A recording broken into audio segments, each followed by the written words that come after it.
Hi, I'm Gary Ralph, and this is a lecture for History 101, Europe and the World. And the particular topic of this lecture is the intellectual revival in late medieval Europe. Whether it's late medieval or early Renaissance, these are times that are not arbitrarily selected, but it's not necessarily that a gong went off and somebody said, oh, the Dark Ages are over, this is the Renaissance now. Last time I was talking to you about the economic revival in Europe and some of the consequences in terms of the way society changed, especially economics. I was talking about last time the idea of the rise of the cities and the formation of guilds. And I also talked about the fact that the Crusades would probably not have happened without the economic revival, because you had to have enough money to be able to leave your wife and kids at home and have them be supported while you were off killing infidels. So the economic revival, for good or ill, also made possible the Crusades. But it made possible something that was actually a lot more positive, which was the rise of the universities. One of the consequences of a revived economy was that people had more money, more surplus money, which I suggested might be capital that they could use to invest. But it also meant that they didn't have to spend their whole lives nose to the grindstone working very hard to make enough food to feed their families. Some people who had the wherewithal to do so, or just wanted to take their chances and figured that the general economic revival in Europe would make it possible for them to travel around and make use of the resources of the local neighborhoods that they passed through, instead of running into places where there was famine and starvation. Some of these people decided that they would take off and go around Europe, attending various universities.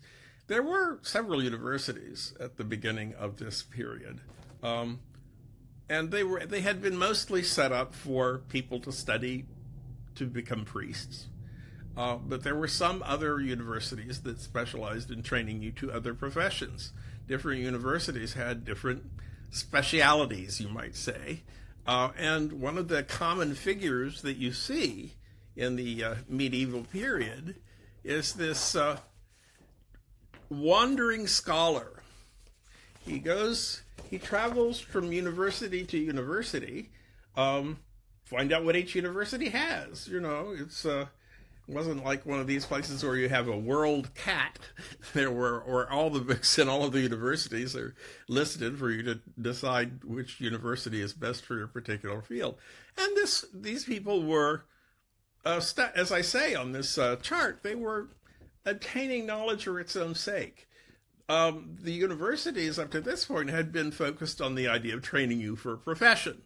The school that would specialize in law would train you to be a lawyer. The school that specialized in medicine would train you to be a doctor. But people began to go to school because they could afford to, not just to study to be a professional person, but to learn stuff, just because it was fun to learn stuff. And I, as a history professor, am always being asked, well, what point is there in studying history? It's fun for itself. I mean, you can study history just because you enjoy gaining knowledge. And then the next question is, well, how are you going to make a living out of it? And that's, not always easy. I've been very lucky in that respect. But in medieval times, somebody who had attended universities or a university could get work as a tutor to a wealthy man's children. Or he could decide, if he was ambitious enough, he could decide to be an academic professor himself.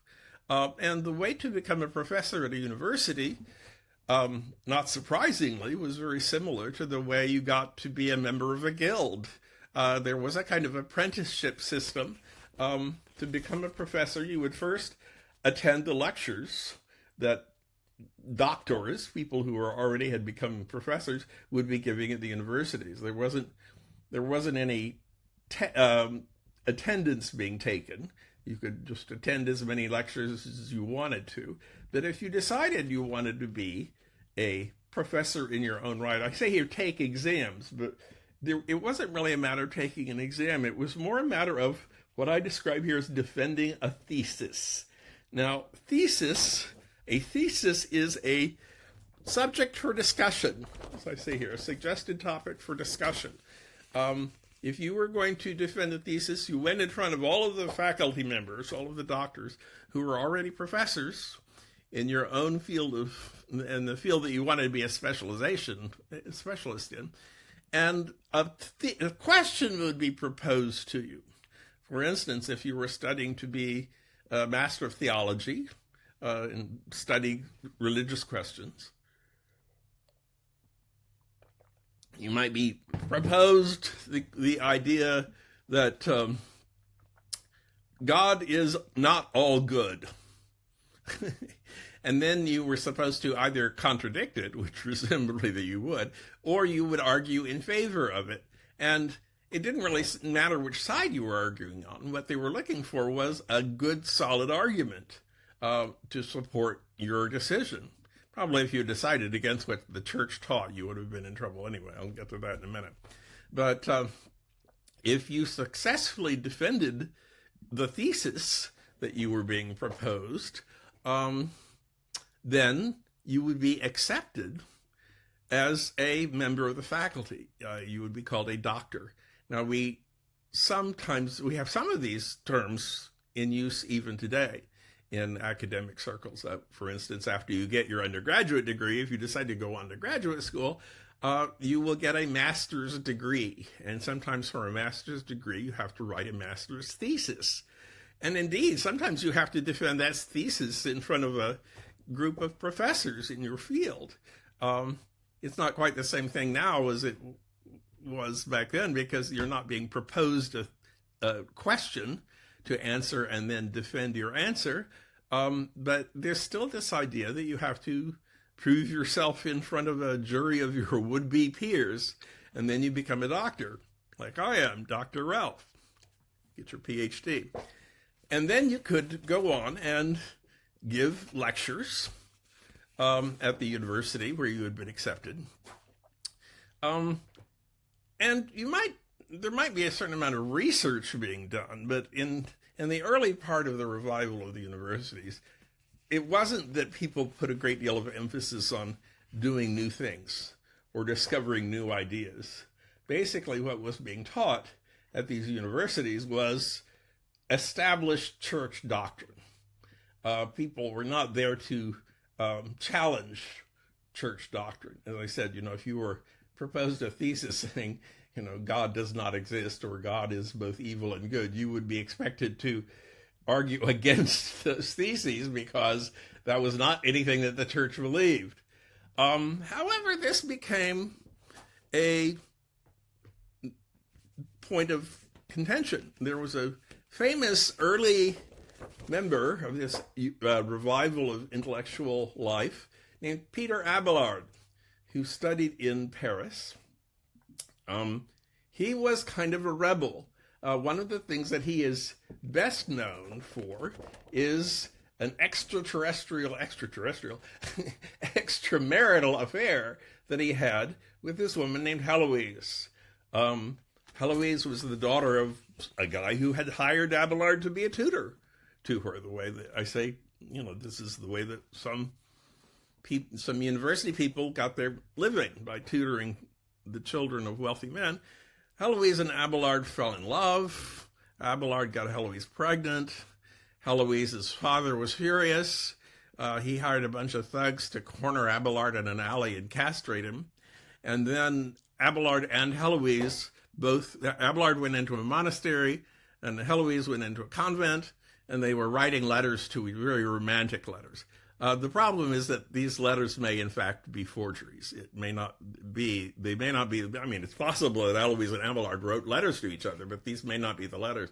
However, the collected letters of Abelard and Heloise become one of the big bestsellers of medieval times, and in fact, you can still buy translations of them. I used to say in bookstores when I gave lectures like this, but now I have to say on the internet because there are no more bookstores. But one thing I want to stress to you, which I also stress in my classroom, is that from the purposes of intellectual history, the story of Eloise and Abelard, romantic though it is not really the reason you need to know about Peter Abelard.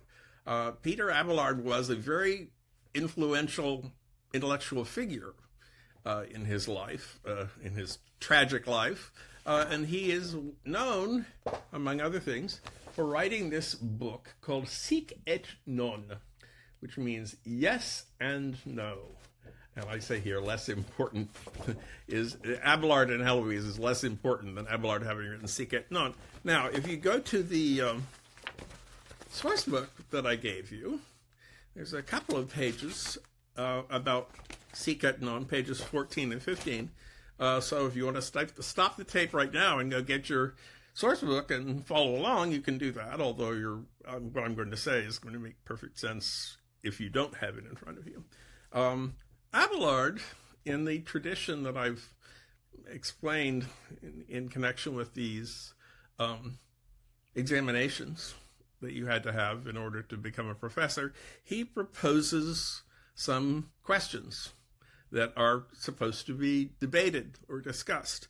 And I give you, at the bottom of page 14, I give you some examples. Should human faith be based upon reason? Is God one? Is God a substance? Is sin pleasing to God? You know, as I say, some of these questions, you can kind of guess what the church thought the answers should be. But you were still supposed to be able to argue and support what you thought the answer was and presumably agreed with the church about. But Abelard does something kind of interesting. When he brings up these individuals, when he brings up these questions, he has some people, he quotes other people. He doesn't actually say anything on his own. He quotes other people. I give you an example on page 15. He brings up the question, should faith be based on human reason?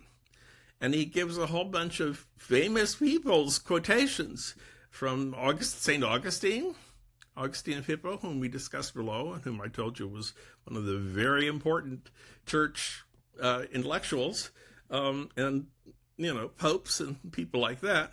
And he gives examples of places in which the people quoted said yes and gave supporting evidence to the question, and places in which people said no and gave same people.